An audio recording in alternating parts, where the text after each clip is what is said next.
आज मैंने ऐसा क्या कर दिया कि पुलिस वालों ने मेरा 5,000 का ऑनलाइन चालान काट दिया। नमस्ते दोस्तों, आज सुबह सुबह अपनी कैंपर को लेकर राशन की दुकान पर आया हूँ और मैं यहाँ से राशन लेकर सोनप्रयाग गांव जाने वाला हूँ। दोस्तों, सोनप्रयाग गांव केदारनाथ साइड पड़ता है। दोस्तों, अगर आपको पता होगा कि केदारनाथ साइड बहुत दिनों से स्नोफॉल चल रही है, जिससे कि वहाँ का मेन रोड बंद हो गया है और मेन रोड बंद होने के कारण उस गाँव में राशन नहीं पहुँच पा रहा था और मैं वहाँ लोगों को राशन देने जा रहा हूँ। ये राशन मैं उन्हीं लोगों को देने वाला हूँ जिनको राशन की सख्त जरूरत है। दोस्तों, मैं रास्ते से जा ही रहा था कि मुझे कुछ छोटे छोटे प्यारे प्यारे बच्चों ने रोक लिया। वो मेरे छोटे छोटे सब्सक्राइबर थे, पर उनको देने के लिए मेरे पास ज्यादा कुछ तो नहीं था, पर कुछ टॉफियां बची थी जो मैंने उन्हें दे दी। वो बेचारे उन टॉफियों को लेकर बहुत ज्यादा खुश हुए और उनसे भी ज्यादा खुशी मुझे हुई उनसे मिलकर।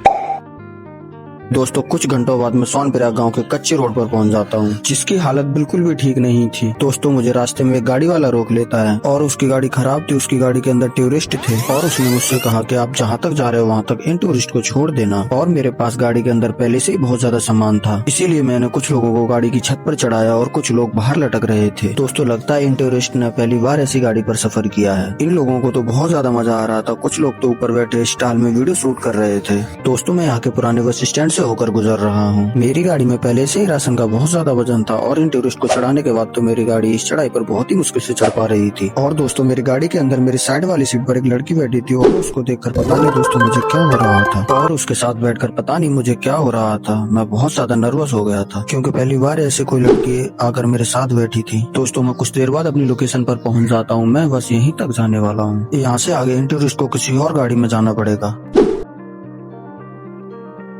दोस्तों, उनकी किस्मत तो बहुत ज्यादा अच्छी थी। जैसे ही वो मेरी गाड़ी से उतरते हैं उनको दूसरी गाड़ी मिल जाती है और वो उसमें बैठकर आगे निकल जाते हैं। और मैं भी गाड़ी को साइड में लगाकर सबसे पहले सामान को उतारता हूँ और फिर कुछ देर रेस्ट कर लेता हूँ। और साथ ही साथ मुझे अपनी आंखों में दवाई भी डालनी है क्योंकि दोस्तों ज्यादा धूप की वजह से मेरी आंखों में एलर्जी हो गई थी, इसीलिए मुझे डॉक्टर ने आंख में लगाने के लिए दवाई दे दी है। और मैं जाकर अभी यहीं किसी रूम में रेस्ट कर लेता हूँ। दोस्तों, कुछ देर रेस्ट करने के बाद और आंखों में दवाई डालने के बाद मुझे बहुत अच्छा फील हो रहा था। मैं चला जाता हूँ अपनी गाड़ी के पास। गाड़ी के अंदर का तो सारा राशन अनलोड हो चुका है, लेकिन छत पर कुछ चावल की बोरियां बची हुई थी, जिसे मैं घर जाते हुए किसी जरूरतमंद आदमी को दे दूंगा। दोस्तों, मैं जैसे यहाँ से अपनी घर की ओर निकलता हूँ, अचानक से मेरे फोन पर एक मैसेज आता है और वो मैसेज पुलिस वालों की तरफ से था, जिन्होंने मेरे सवारियों को ऊपर बैठाने के चक्कर में ऑनलाइन चालान काट लिया। दोस्तों, आजकल पुलिस कैमरों की मदद से ऑनलाइन चालान काट रही है। दोस्तों, मैं जब भी किसी की भलाई करने जाता हूँ तब कुछ न कुछ कांड हो ही जाता है और मैं बहुत ज्यादा निराश होकर और अपने उतरे से हुए मुंह को लेकर अपने घर पहुंच जाता हूँ। दोस्तों, ये थी आज की हमारी ट्रिप और ये आपको ट्रिप कैसी लगी मुझे कमेंट कर जरूर बताना।